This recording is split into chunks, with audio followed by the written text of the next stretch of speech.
Hey, thanks for joining me on the Health in Faith podcast. If you're new here, welcome. If you're returning, then welcome back. I am starting a new series called All Roads Lead to Metabolism. Let me ask you this. Do you find yourself gaining weight around your middle, that stubborn belly fat that you just can't seem to get rid of? Are you often exhausted by 3 p.m., that afternoon slump? Do you crave sugar at night? Are you struggling to lose weight despite eating healthy? Do you often feel foggy, flat, inflamed, and then just discouraged by the whole lot of it? If so, it's not random, but it's also not your fault. Not in entirety anyway. It's metabolic. So I am starting, this is the first in a 4-part series on called All Roads Lead to Metabolism. So strap in. This is going to really help you to address some of those things that you're struggling with. Why? Not because you want to necessarily want to look good in a bikini, although let's face it, ladies, that is nice as well. Or at least we want to have the option, even if we're not going to wear the bikini. But more importantly than that, you have a calling in the Lord, like I do, and you want to feel good for that. You want to have the energy, the mental clarity. You want to be able to think things through clearly. Just for me starting this podcast this morning and planning out 4 episodes, it's required mental stamina, concentration, energy. And if you haven't noticed, we live in a world full of distraction, do we not? Full of unhealthy things. We have an enemy of our souls. So that's one of the reasons why it's so important to understand this thing called your metabolism, this wonderful gift that the Lord's given us, which is the way that we produce and use energy. So yeah, I'm really excited for us to start this series, All Roads Lead to Metabolism. Are you ready to feel clear-minded, energized, and strong in your body so you can serve God with even greater joy and purpose? Welcome, friend. I'm Laura Hargrave, Master Certified Nutritionist, best-selling author, and health coach with over 20 years of experience helping believers like you live vibrant, spirit-led lives through simple and lasting health habits that truly work. In this podcast, I weave together biblical wisdom, proven science, and a less is more approach to help you burn fat naturally, boost your energy and focus, and restore your body as God's living temple. So grab your green tea or your walking shoes and let's grow in wisdom and wellness that will bless you for years to come. Welcome to Health in Faith.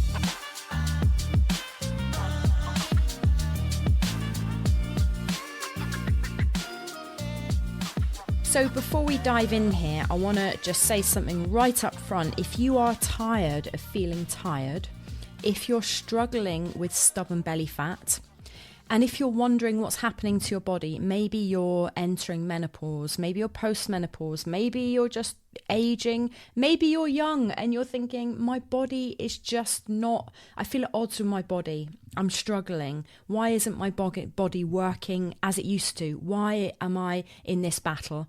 If that's you in any way, shape or form, then I've created something for you which is going to demystify all that and help you. It's going to help address all of that. Trust me, I've spent hours creating this thing. So anyway, what is it? It's my free, faith-aligned, 4-step metabolic health guide for Christians. 4 simple steps with my tandem waltz framework. What on earth is a tandem waltz? Get the guide and have a look. It will take you all of about 5 to 8 minutes to read through the whole thing. And it's worth its weight in gold. I would say this is the culmination of the last 20 years of my research. No exaggeration. So go and grab it for free anyway, to start restoring your energy, balancing hormones, and to finally feel at home again in your body. Oh, and it would be helpful if I gave you the link. So it's at healthinfaith.com/guide. That's healthinfaith.com/guide. Pause this podcast. Go and do it now. I'll wait. Okay. I'll trust that you pause me and you can go and do it. But yeah, do it now, read it through, and I'd love to hear what you have to think about it as well. Drop me an email, reply to my email that I send it to you from, and yeah, love to hear your thoughts. So this first episode in our series, All Roads Lead to Metabolism, and what we're going to be looking at today in this first part is 5 lies of the enemy that are keeping you tired all of the time. And in subsequent parts, then we're going to dive deep into what do we do about all this? What do we do about all this? But for now, let's just look at some of the things that are probably keeping you stuck. And they are lies of the enemy. Because if you are gaining weight around your middle, if you're tired and crashing in energy by the afternoon, if you do really well, in inverted commas, with your food and your diet all day, and then suddenly find at night you've got the munchies and eating sugar and chocolate, if you feel foggy, brain fog, flat, then those are not from the Lord, clearly. And it's not random. It's metabolic is what it is. But we can often feel that it's our fault, that it's, oh, I'm just not designed to be slim. Oh, it's just my age, or all these things. So let's go through these lies of the enemy so we can hold them, we can take those thoughts captive, and we can throw them out. We can throw them out and we can replace them with the truth of God. Okay? Because if you think you just need more willpower, or you need to try harder, or it's the menopause, or just how things are now, I'm just going to resign myself to feeling older. No, because you would be robbing yourself short, my friend, if you accept those things. Because in my experience of working for 20 plus years in the field of metabolic health, then these things are metabolic. These things are metabolic. Hence the title of this series, All Roads Lead to Metabolism. So let's look then in this first episode at those lies. So lie number 1, it's just the menopause. Now, if you are going through the menopause, then yes, hormones shift, absolutely. But insulin sensitivity can improve at any age. And oftentimes there is a metabolic root to menopause problems, because I know I can think of at least 2 or 3 friends and quite a few more clients who have literally, in one of my friends' own words, sailed through the menopause. She's in her early 60s. She looks about 45. She is in fantastic shape. And I said to her, out of interest, did you have any issues in the menopause? Because I suspected she didn't. And she said, no, I sailed through the menopause. And that's because her and I have had long conversations about metabolic health. And she's not one of my clients. In all honesty, she doesn't need to be. She's doing everything right. She is a wonderful Christian lady. She knows who she is in the Lord. She's not accepting lies of the enemy. And she's walking strong in not only her spiritual health, but her metabolic health. So this is lie number 1. It's just the menopause. If you see any other woman around doing well in menopause, metabolically, weight-wise, energy-wise, then it's possible for you too. Okay? So that's lie number 1. And all we're going to do in this episode is just look at these lies, and then we're going to throw them out. And in next episodes, then we are going to address them. So lie number 2, I barely eat. Do you know, I hear this from my clients all the time. I don't know why I've put on weight. I don't know why the things that I used to do aren't working anymore, because I barely eat. Now, there may be some people that barely eat, and they are few and far, putting on weight, they are few and far between. The reality is, because I never accept this at face value, because 9 times out of 10, when I dig into this issue with my clients, then when they say they barely eat, what they actually mean is that they're not eating enough protein, they're skipping meals, and they're chronically dieting. So they might go hours and hours and hours without eating, and then in the evening come home and eat. One of my clients I'm thinking of, would eat nothing pretty much all day, and then come home and eat a big, pasta-based meal most evenings at around 6:30, and then proceed to have ice cream and a bit of chocolate. She's deserved it. She's had a long day at work as a teacher. So has these things, going to bed, with these high level carbs in her stomach and throwing her metabolism off by starving herself when she needs energy the most, when she's marking hundreds of school kids' books and dealing with hundreds of school kids and all of their issues and teaching, stood on her feet all day. So she's not fueling herself when she needs it. And then coming home and before bed, rest, relaxation, winding down, she's like carving up like she's about to run a marathon, So that, as I'm sure you can begin to understand, is having a really negative effect metabolically. And while she may feel she's barely eating because she's not eating throughout the day, in reality, when we looked at her calories, she's eating over 2,000 calories. And because there's these long periods of not eating when she needs it, then her body is holding on to that. And coupled with the cortisol of a stressful job. So that's line number 2, I barely eat. I'd throw that out. And if you are holding on to excess weight, especially around the middle, then take, I've mentioned this in prior episodes, but use mynetdiary.com and track your food for a week. Okay, I'm going to leave my code in the show notes for you to get a discount on MyNetDiary. It's free anyway, but if you want the advanced features, which is worth doing for at least a month, and track just, even if it's for a week, and just see how many calories you're eating on a day-to-day basis, because you probably aren't barely eating. You're probably eating more than enough. Just the wrong things, okay? So, lie number 3 is, I'm too tired to exercise. Tiredness, fatigue is often blood sugar dysregulation, and the enemy would want you to be thinking, oh, I'm just too tired, I can't exercise, and I need to just sit down after work, or you're retired, you shouldn't be exercising. We don't need to do long gym classes. Absolutely not. I'm sure we've all paid our penance for that. If you're over, anywhere near my age or older, late 40s, 50s, 60s, you've probably done like all the Rosemary Connolly stuff back in the 80s, and step and hit and whatever, all these other things. You've probably done your fair share, running maybe like me, of cardio, excessive cardio. You don't need to do that. And actually, I would totally advise against it, especially for women around menopause or older, because it puts an excessive strain on the body and spikes cortisol. So rather than thinking, I'm too tired to exercise, and when you think exercise, you're thinking an hour of grueling cardio, let's reframe that. Exercise needs to be thought of as, first thing, NEAT. N-E-A-T, an acronym for non-exercise activity thermogenesis. I think that's what it stands for. I'll double check that.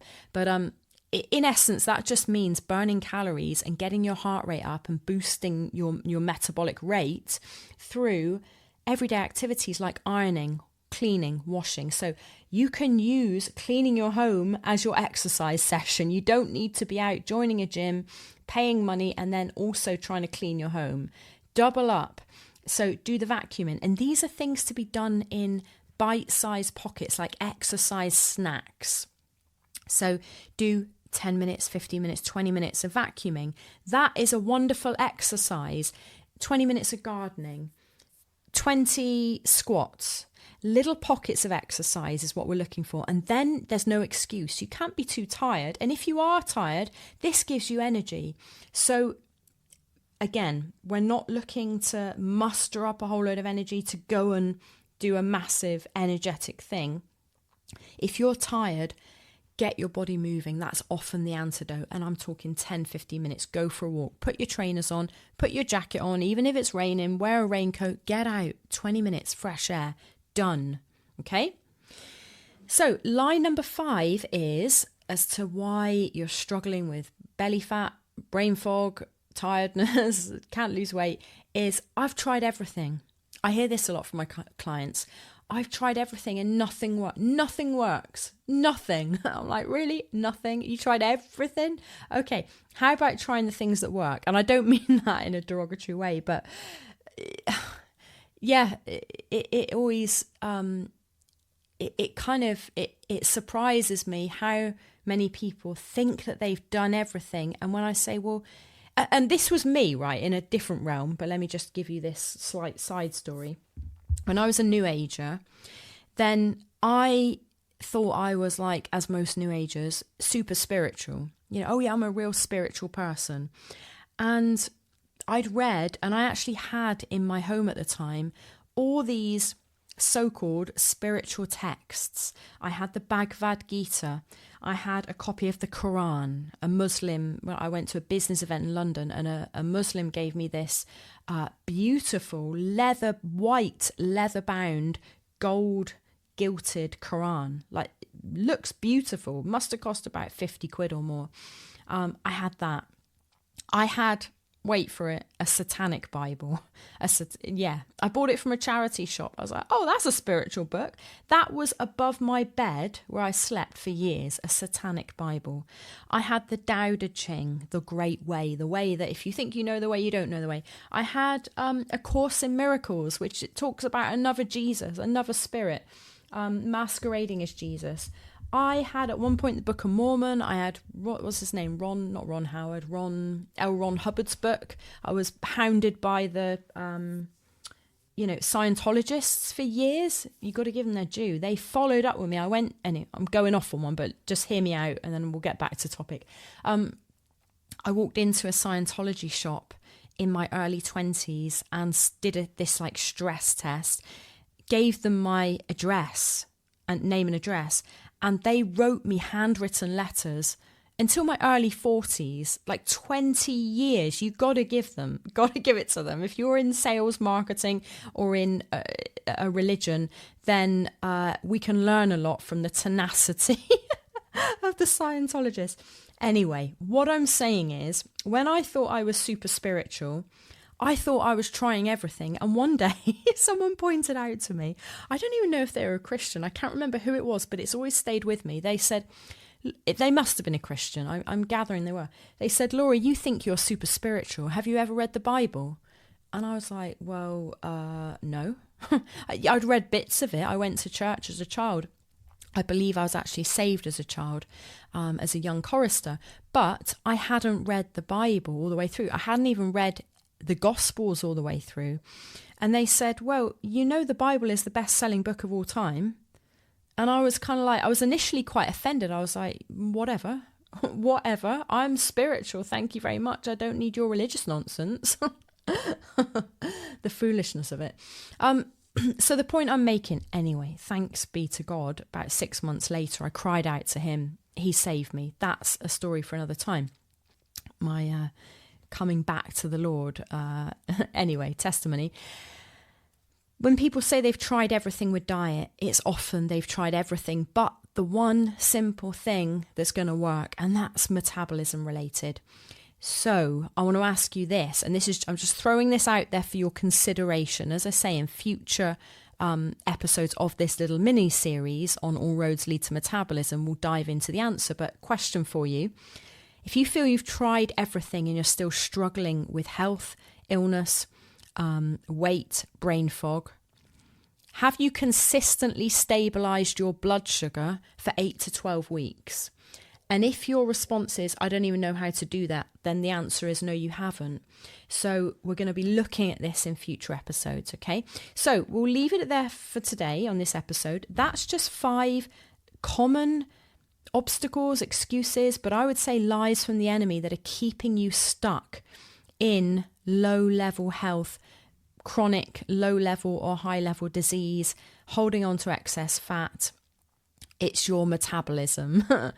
All roads lead to metabolism. So let's throw those lies out, and we're going to replace them with the truth of God, which is I can do all things through Christ who strengthens me. And if you see other people your age, older, younger, thriving with energy and health, not dependent on big pharma medications, then it's possible for you too. So I'm excited. You get excited because you can improve, and I want to teach you and I want to show you how to do that. So if you haven't yet already, go and grab my 4-step metabolic health guide for Christians. Simply go to healthinfaith.com. Up the top, there's a big green button. click that, it will take you to it. The direct link is healthinfaith.com/guide. And I'll look forward to speaking to you again in part 2 of this series on All Roads Lead to Metabolism. Thanks so much for spending time with me today on the Health in Faith podcast. If you enjoyed it, would you leave a 5-star review on Apple iTunes? It really helps other people to find it and it really blesses me. So thank you. For extra resources, coaching and to stay connected, head on over to healthinfaith.com and let's keep the conversation going.